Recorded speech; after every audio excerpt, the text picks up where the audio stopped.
Hello and welcome to Magic Rabbits, a podcast exploring the outermost edges of the music business that never was. Celebrating the masses who never quite made Glastonbury, but had the best of times on the journey. Here's to every one of us.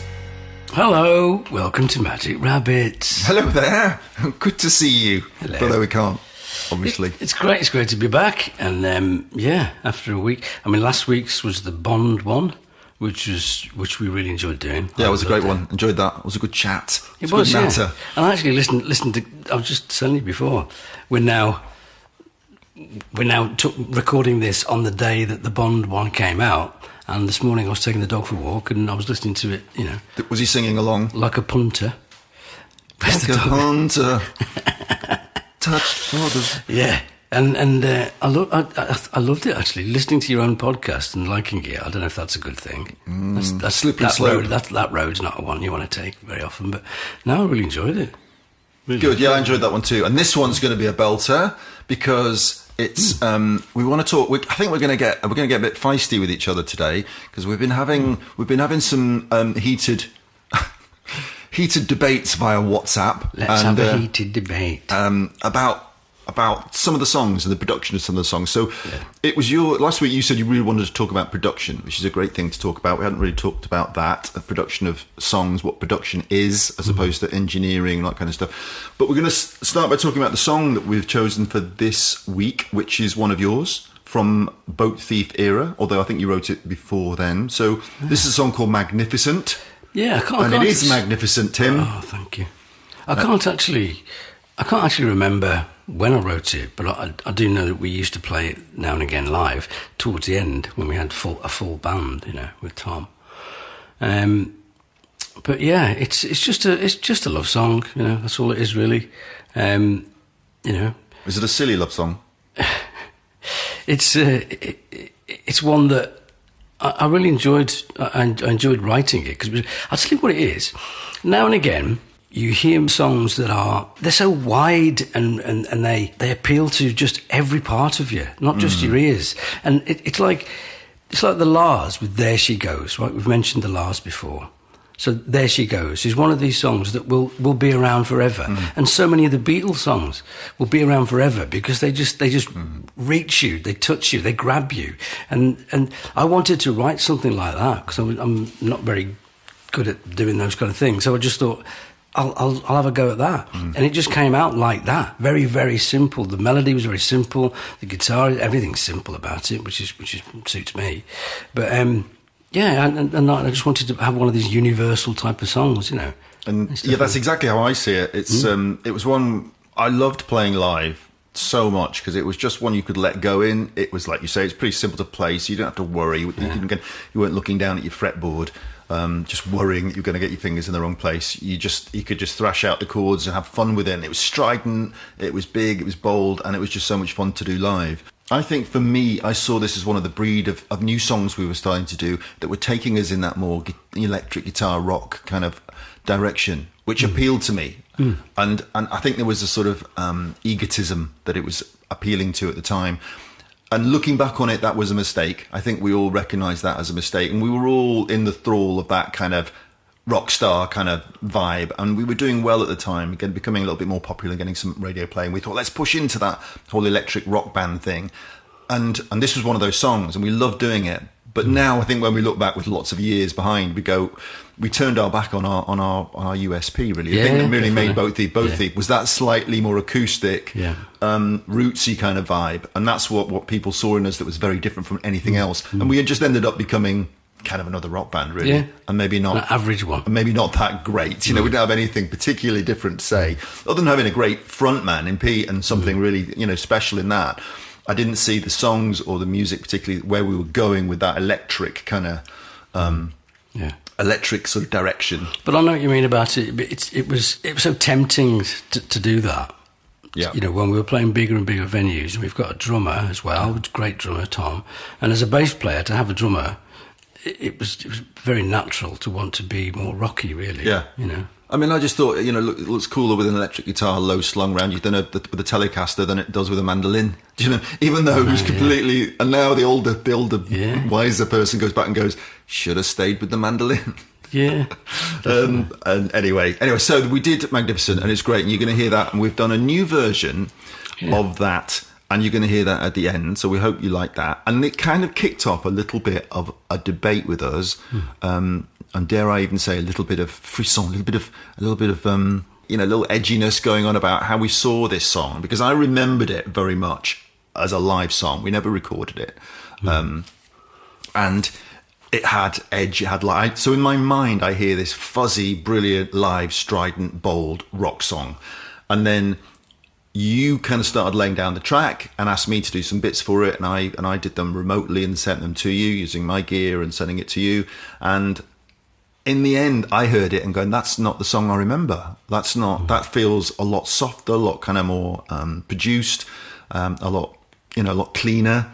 All the edges kind of when you say off. When you say we never recorded it as a band. We played it live as a band. Yeah, but I'd recorded it myself. You'd recorded it previously, so right? That, unfortunately, when one records a piece of music, it becomes the definitive version, doesn't it? Yeah. So if it's a book, it's in print, and that's the definitive version. Or if it's a bit of music, whatever you record becomes a definitive version. So the version that I'd recorded was the thing that was in my head when it came to recording this. Yeah, and the one that was in my head was the fuzzy live, when we played it live. People, exactly. Yeah.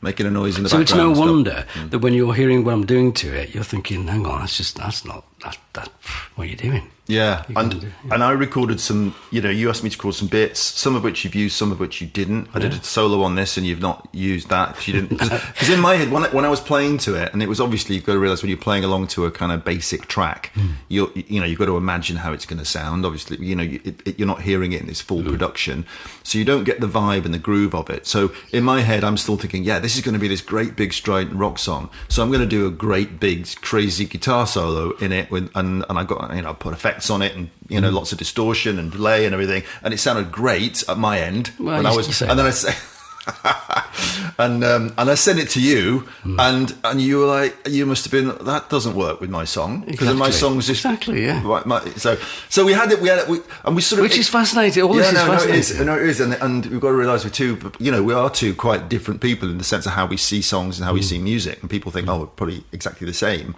been in the band together, and and we write together, we write stuff together, but we have slightly better looking. Sorry?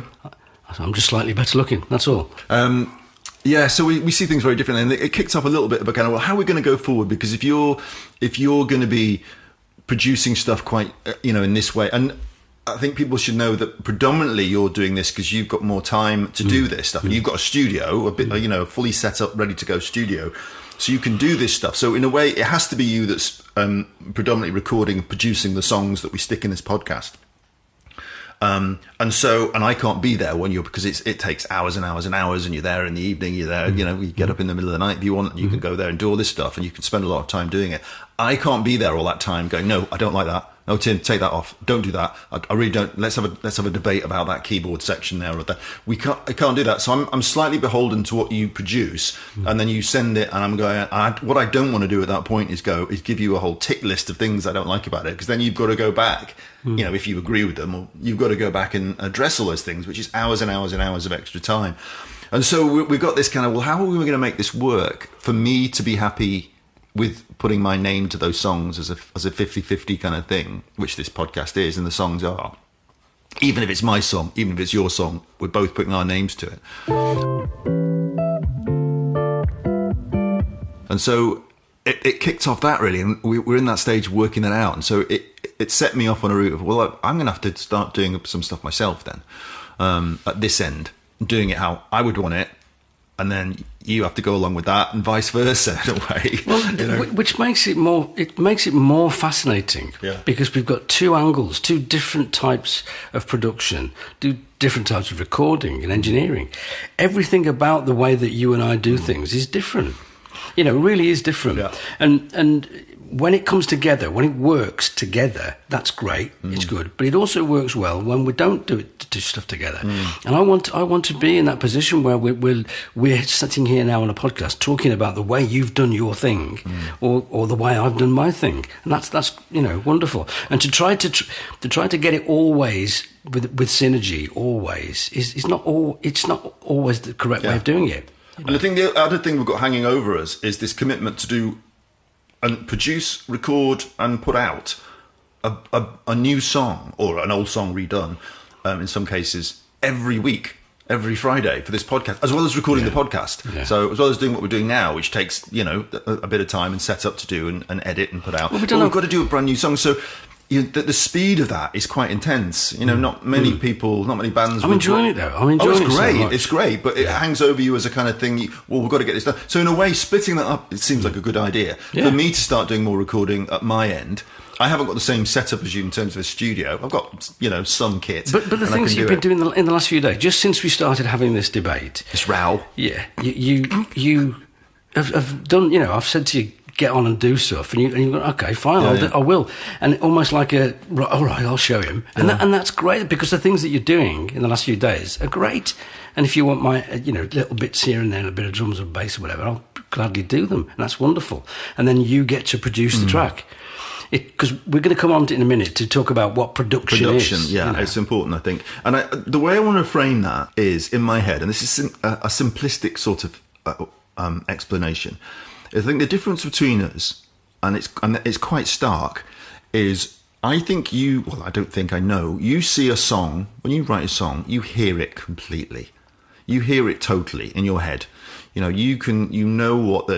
arrives to you fully formed in almost a recorded version in your head, a produced and recorded, mastered version playing in your head, which is incredible. And I don't know how that works.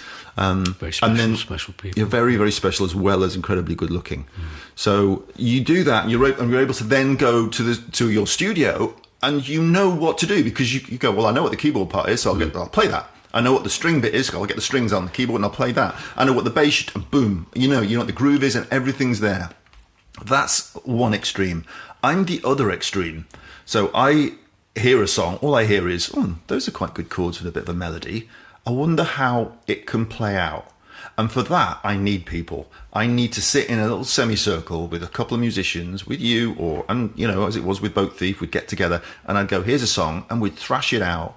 And then we'd go, that's a bit slow. Should we speed it up? Oh, speed it up. It's the wrong key. Let's try a different key. Let's change a couple of tones. Let's go up, go down. Oh, should we make this acoustic? No, let's make it electric. You play with different versions until I always say, you interrogate the song until it confesses. Until it gives up. That's the pre-production process, and you've always been good at it, and it's the way that a song matures. It's the way that a song grows up. But doing that on your own is almost impossible, because what you have to do is you have to record something that you think is right, and then you listen back to it, and you maybe sing over it, do a rough vocal, and you go, no, it's wrong. It's in the wrong key. It doesn't sound very, I don't like it. It sounded good in my head, but now on tape, it doesn't sound good. I say tape. And then, so you change the key and do another one, and then you do another one, and it's a lot of work. If you just sat with a few people in a room, you don't have to keep wasting that time recording something and finding out it doesn't work. And so it's a very different process, but I'm jealous of that ability to see something and then be able to play it. I was just about to say, I wonder what the two camps, how they would describe their feelings about the other camp, right? So I desperately wish I was better at, even though I've got it all in my mind, and then somebody says, that thing you got in your mind, don't do it that way, do it this way, and what do you think,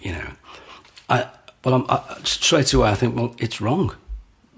If you do it that way, it's wrong, because that's not the way it is in my mind. So it's wrong is not a great creative opening. That's not a creative door. That's a 3-foot steel door, locked and padlocked 5 times, That's what that is, which is a shame. It's a real shame, because it's the same when it comes to production, not just pre-production, the way that a song evolves, but once that's done and you start to record things, even effects and things, I've got all those in my head as well, which is an awful. It's a cul-de-sac, is what it is, because you can't, you're looking around and think, I can't get out of there. I recently saw a film called Backrooms, I think it's called. Don't know it.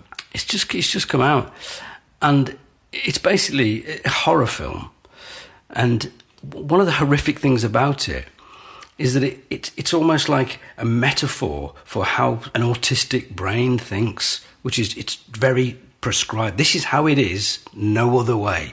And basically it's about this guy who works in a store, and he finds a a portal to another world. But the other world is simply just the back rooms of the store. They're all empty and spooky and weird and weirdly lit, and there's things in there that you shouldn't really see.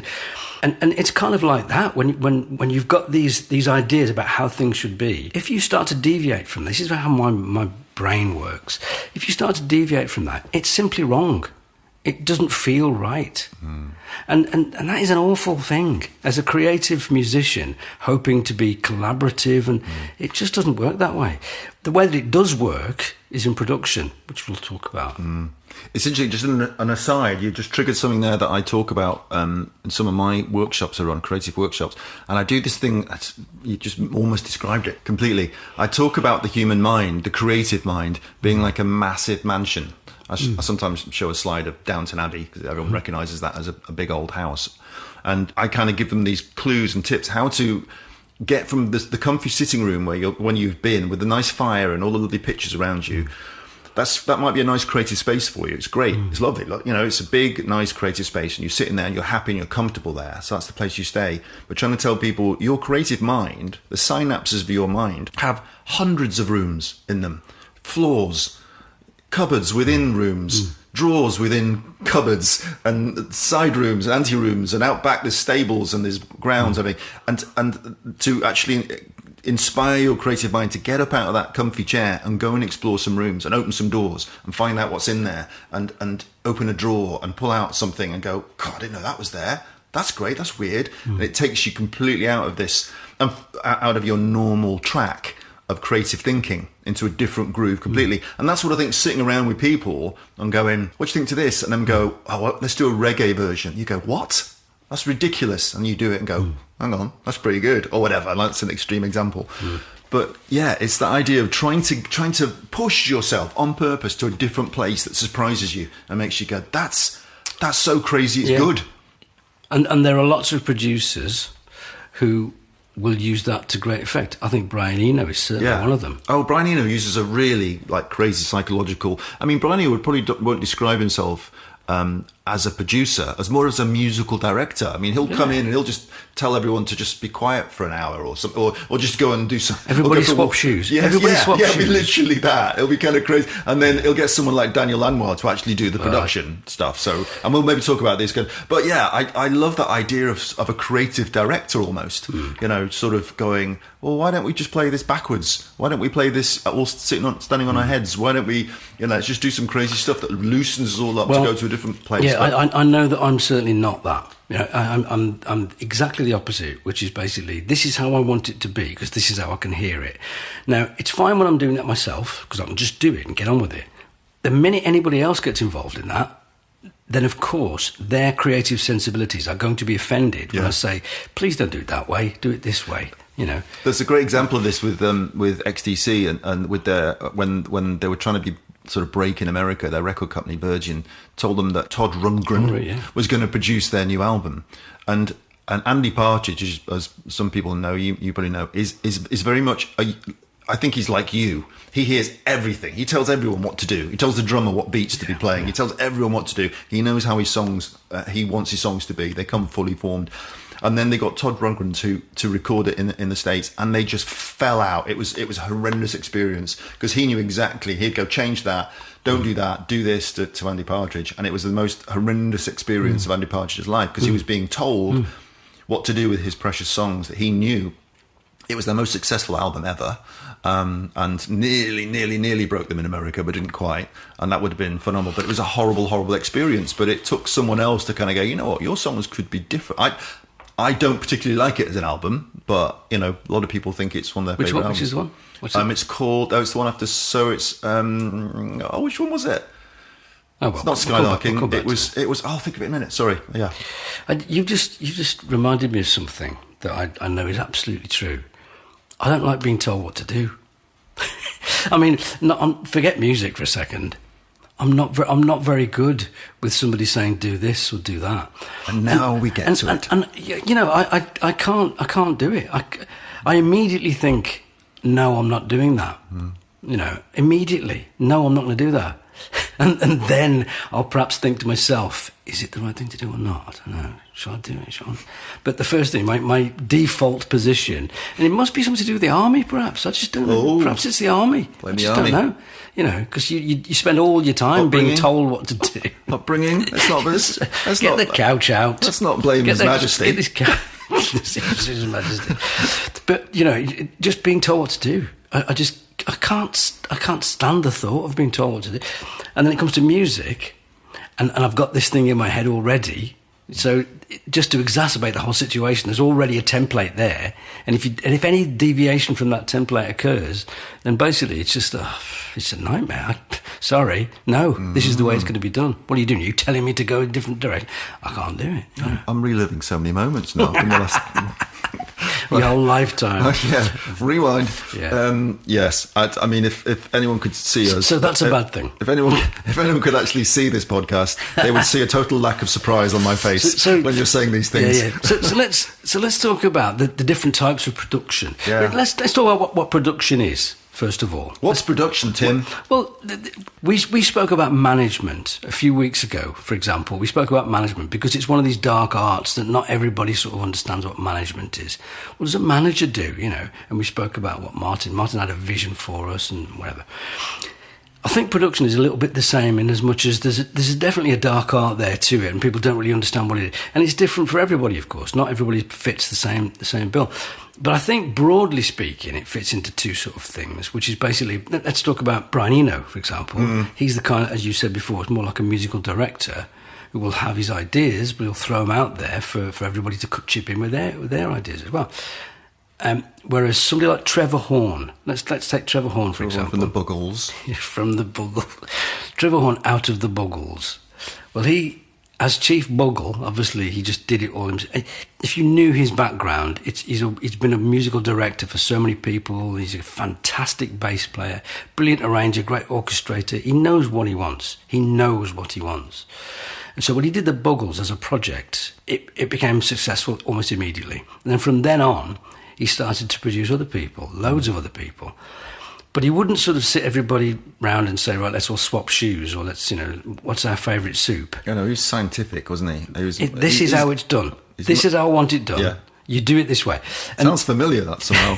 and also, who does that remind me of? But also, he would get let's say Frankie Goes to Hollywood, okay? I think he saw him on the tube, and I've seen the piece of footage. What, on the train? I think we need to interject here, listeners, that the Tube was a successful Channel 4 80s rock programme. Yeah, which was one of the only sort of, well, let's say one of the only, there were two or three at the time, programmes that showed live music. And they were on, but they weren't in the form that we know them. The world now knows them. They were just some scallies just sitting around doing this awful noise. And he saw them and thought, hang on, I think I know what to do here. So he signed them to his label, got them down to London, and then he allowed them, he gave them enough rope kind of thing, and to do their thing. Okay, you can all go back to Liverpool now, and I'll see you in a couple of weeks. And they went, oh, okay, is this how it's done? Oh, okay. So as soon as they went, scrapped everything and started everything from scratch. Him and his mate, Steve Lipson, just got together and I think we know what we're going to do with this lot. We're not going to use anything. We're just going to do it ourselves, and then they can just mime it. We'll get Holly Johnson down to do the vocals, but we'll just do everything else. And he basically did so much of that with so many artists, so much of it. This is how I want it to be done. If you want to do it that way, great. If you don't worry about it. I'll do it, and you can just be on top of the pops. And that's how it worked. I met Seal in my job, and him and his guitarist, a guy called Gus Isidore, got together and were signed by Trevor Horn. And I know Gus. He was telling me that they would go in the studio and Trevor Horn would say, this is what's happening. You're doing this. Or it's my way or the highway, basically. That's how it was done. And it wasn't that he wanted to be dominant. It was because, and he told Gus, he just said, listen, I've got it in my head.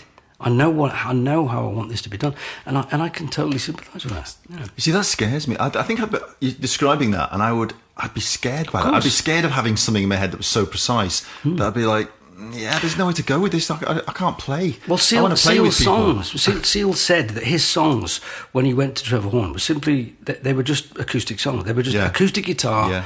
tuned ridiculously, and his melodies were all over the place. But Trevor Horn could see something in him. There's something about you that I know we can exploit, and I know we can be global. I know. Just hand yourself over to me, and we'll. Your computer's making a lot of noises today. I don't understand it. I'll switch the Anyway. damn thing out. But yeah, so that's him. Yeah. So we've done the kind of producer. So yeah, production is sometimes also confused with engineering. People will often. That's because these days so many people will produce their own stuff. Yeah. That they become their own engineer as well. So you can sit down, you've got the software on the computer, and you can become that kind of producer, which is just engineering yourself. Yeah.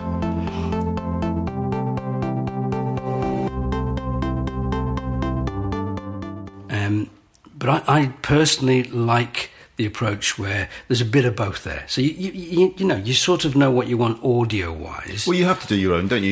You are both. You're at home with your Apple Mac and your Logic software and other bits and bobs and everything. You have to do the knob twiddling, which is the engineering part, but you also have to do the production, which is the overseeing it creatively. Where is this going? How do I arrange the instruments? How, So yeah, there's a kind of connection between the two when you have to be that same person. And I'm the same, and I don't enjoy it, as you know. I would rather be in a room. I'd rather play live. I'd rather be sat with people playing the song. This is why I like things to sound like the energy of a band playing together, and not something that sounds very like. I've never been a big Trevor Horn fan. I think he's fantastic, and I just don't like listening. I think someone's got a lawnmower outside suddenly, but hopefully you can't hear that. Still a low hum in the background. I thought a helicopter's ploughing towards us. Drone.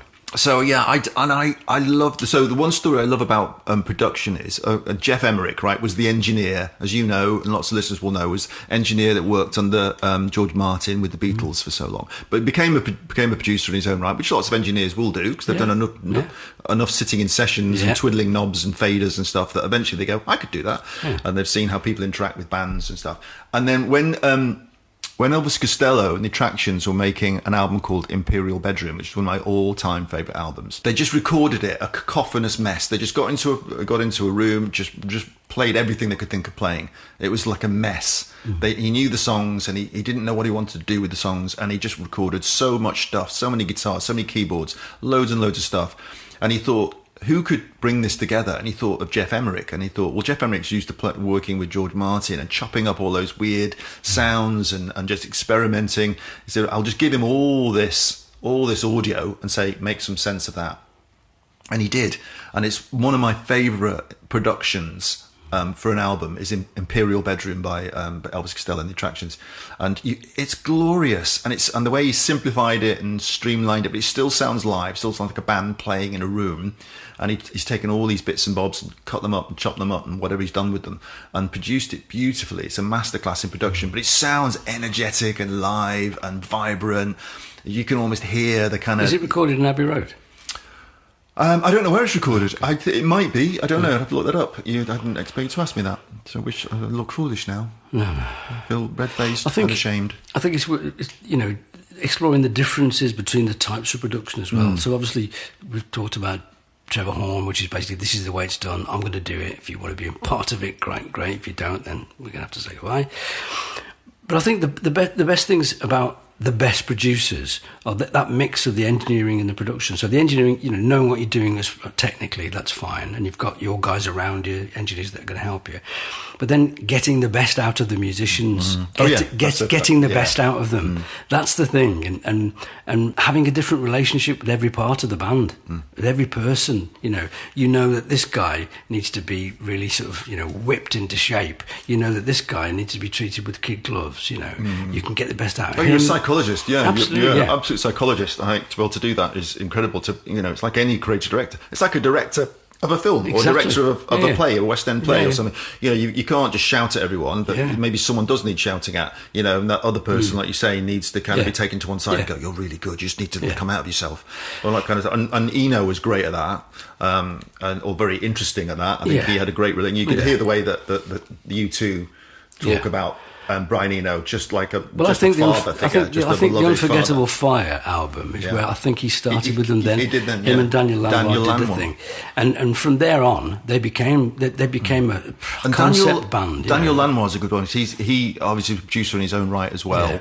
and he sort of co-produced with Brian Eno for the U2 stuff. But Daniel Lanois produced two of my, again, we're talking about all-time favourite albums here. Can't have that many, can I? But he did Achtung Baby. Phenomenal album. I love it. It just bristles with liveness and inventive production, and the sound, it just sounds like a band just really enjoying themselves, and you can hear that when someone's working with them and they're enjoying it.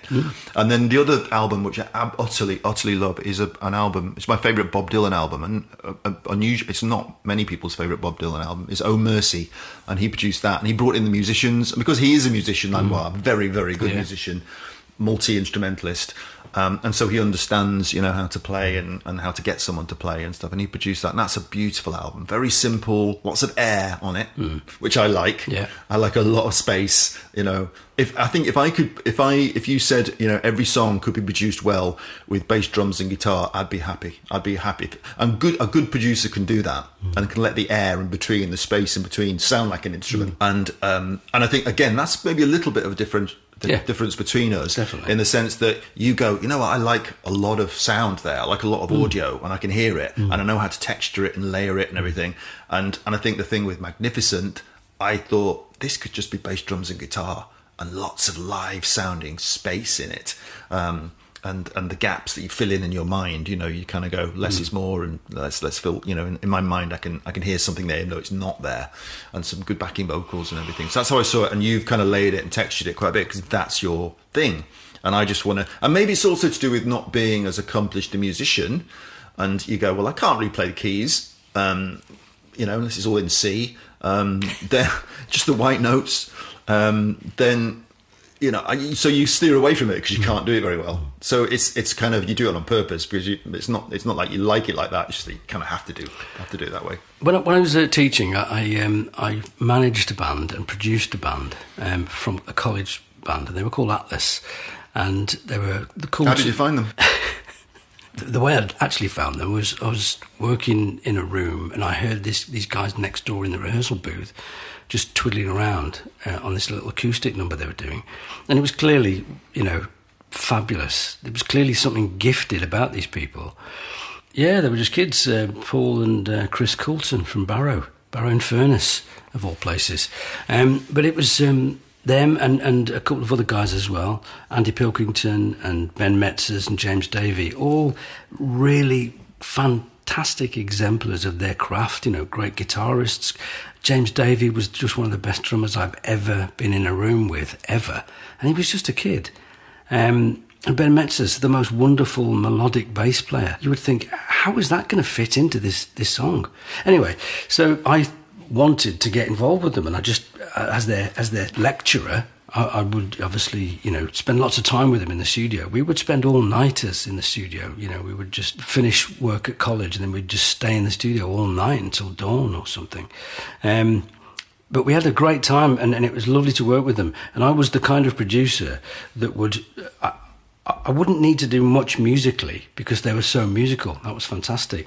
But I did have visions of how I thought orchestral arrangements would be, or the arrangement of the song would be. So I would chop and change things that way. But they were great at, I think some of it was probably the fact that they saw me as their sort of, because I was their lecturer, the sort of, let's go along with this kind of thing. I think if it would have been in a different position, they would have said, no, we don't want to do that. We don't want to do that, thank you. But because I was sort of, I wouldn't say the boss, but I was their elder, they kind of thought, well, let's just go with it then, I mean, there is something very exciting about someone coming along going, I've got a vision for you. Yeah, which is kind of what I did, yeah. I think that can excite, especially if you're young and someone's a bit older, and you are prepared to go, you know what, we need to get better, we need something to invigorate us. And if someone comes along with a vision, I mean, if you'd give them a vision that was completely alien to where they were going, Well, but you didn't do that. No, but what you were saying before about me being the kind of person that wants to fill the spaces up, absolutely no doubt I was doing that. And I know that Ben, for example, the bass player, who was just fantastic, and he knew the power of silence. You know, his favourite artists were people like Neil Young, you know, Nick Drake, and so he knew the power of the silences. And I of course, did as well, but I still could hear things in there that should, and I would put orchestral things in there or something, and we would often have a difference of opinion in that respect. But they were just so good, so good, and I do believe that given, you know, better management than me and my friend Craig did, in a different situation, they would most certainly have been absolutely huge. A lovely global feel to them. They had a great feel, and they're still doing it now brilliantly. You know, I love them both. Still going? Oh yeah, not as a band. The brothers still play, but yeah. So that was my attempt at being a sort of I wouldn't say controlling, but having control of the production of an artist. You know, and I really enjoyed that. So for the last kind of 10 plus years or more since not being in a band. And having all your own gear at home, your own studio at home, has that cemented it even more? Because it's all you, it's your song, you come up with a song, you're out walking the dog, you get a melody, you come home and you record it exactly like you want to do. Do you feel like that's taken you even more and more deeper into this kind of world of just, it's all my idea, it's all me, because there's no one else involved? Well, you're absolutely right. And now I'm involved, you're going... Well, no, you're absolutely right. It can only do that. It can only reinforce that kind of singular attitude, that solitary singular attitude. And for a long time, I did think that's not good. But I do realise that I am that kind of producer. I'm the sort of Trevor Horn type of producer who is basically, this is how it is. This is how it is. So yeah, and then we start doing this podcast, knowing that we're going to be collaborating and stuff, and it just becomes difficult for me and for me to accept any other ideas at all about things. It's just awful, isn't it? I think if we were in the same room all the time, we'd work that stuff out. But it's the fact that I have to go away and leave you to it, so you will do it your way, because who else is there to tell you otherwise, right? You know, I can't be a voice in your ear all that time, and I'm going away and I've got a sense in my head how it might sound, and then when I hear it, I go, oh, that's not really how I heard it. Okay, you know, I have to give you that because you're the one doing it. You're the one with the time to do it. So we're in that space now of trying to wrestle with that. How do we do it? And I think if we were to sit down and write something from scratch together in a room, facing each other, eye to eye, guitar to guitar, and write a song for the first time, go, love, that's great. Fully owned it. Both of us own it together. And then we go, it should sound like this, it should this speed, that kind of vibe, that kind of feel. I feel it, and we spend a bit of time recording it together, then that wouldn't happen. It would be fine. It would work out. We'd end up being both quite pleased with the outcome. We'd compromise. And compromise sometimes is good, it's painful, but you end up going, that belongs to us both. And we feel proud of that. And we can't work like that. And I think it's just purely a time and schedule thing, you know.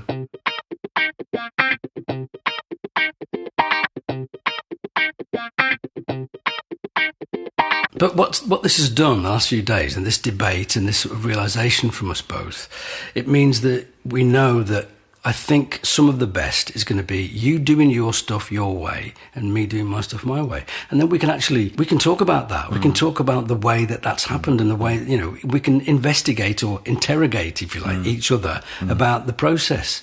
And that makes it a really interesting podcast. Yes, it would be great, obviously, to get things from scratch between us, making songs, you know, from the very bare bones of something. Yeah, that would be great. But it's also going to be absolutely fine to be in our own space, in our own heads, you know, each other doing things our own way, you know, which is great. Okay, we're getting towards the end, but before we do, let's talk about our favourite producers and what they've done. With some artists. We mentioned Jeff Emerick, and he worked with Costello and Supertramp and Jeff Beck and Ultravox and stuff like that. He did loads of stuff, and Daniel Lanois was great. But I know a big shout out to people like Steve Lillywhite and Hugh Padgham, who kind of produced a lot of the stuff that we listened to in the 80s, and you know, that kind of sort of new wave stuff, and they had a lot to contend with when it comes to gear. the actual technology. Oh, yeah. Because in the 80s, it seemed like every week something else was being invented, you know. And going back to Trevor Horn, of course, he did the same. Must we?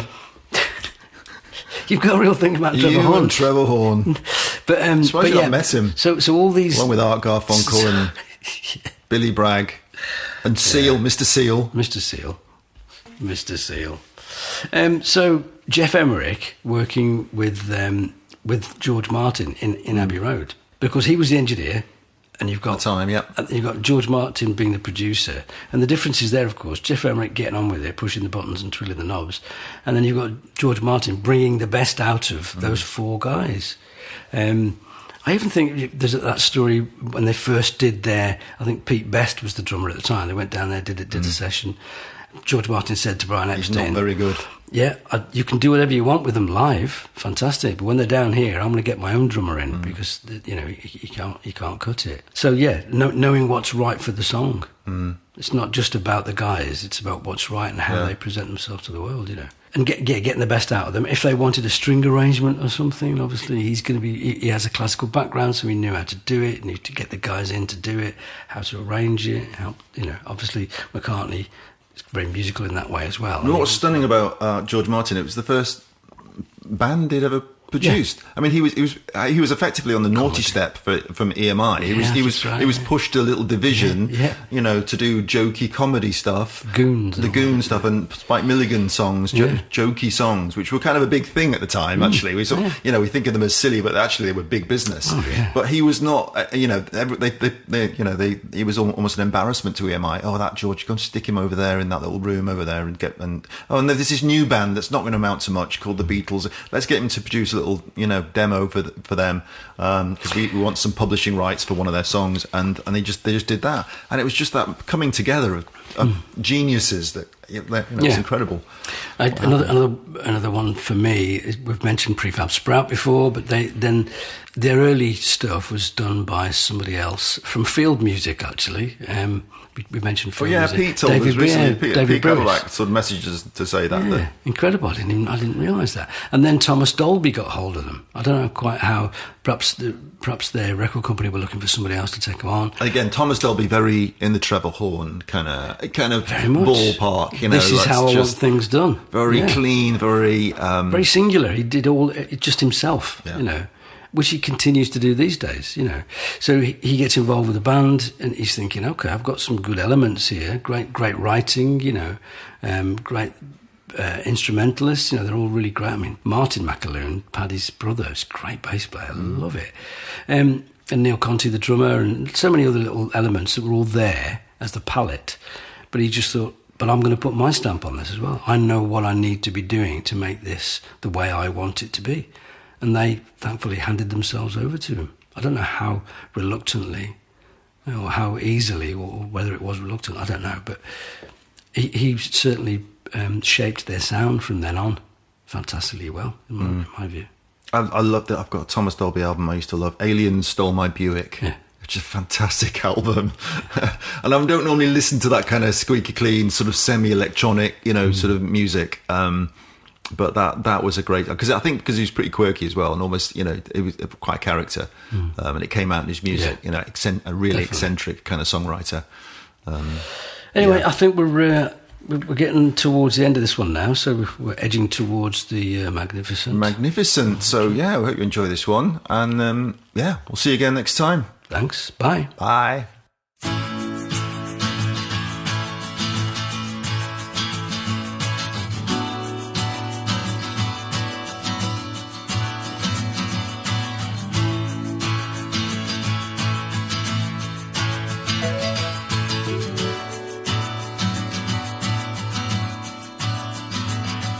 I wish I knew what it was that makes us so magnificent in the morning.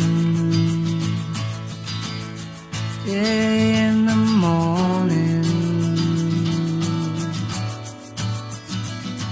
I wish I knew what it was that makes us so magnificent in the evening.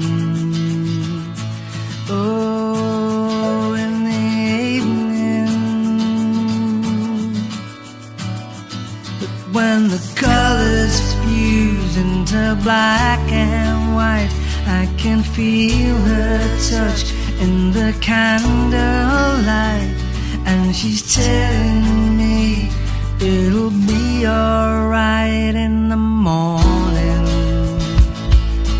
Yeah, in the morning. Oh, in the morning. Yeah, in the morning. It's boiling point in the shade, but I can't recall a time when she was cooler. Yeah, she was cooler. Admitting I was afraid, embarrasses me now. I cannot fool her. Yeah, cannot fool her. But when the colors fuse into blue and black, I can feel her fingers down my back, and she's telling me it'll be alright in the morning. Yeah, in the morning. Oh, in the morning. Oh, in the morning. In the morning.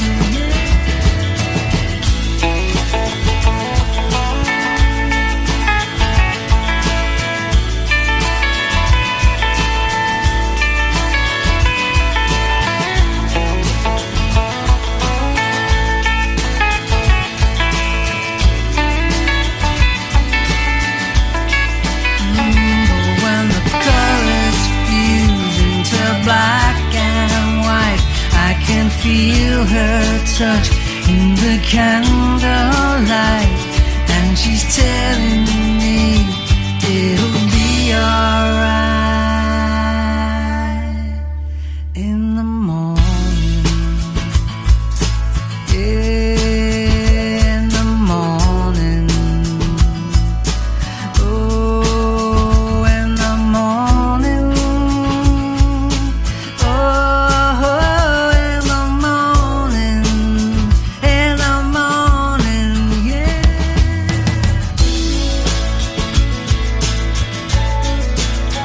In the morning. In the morning. In the morning. In the morning.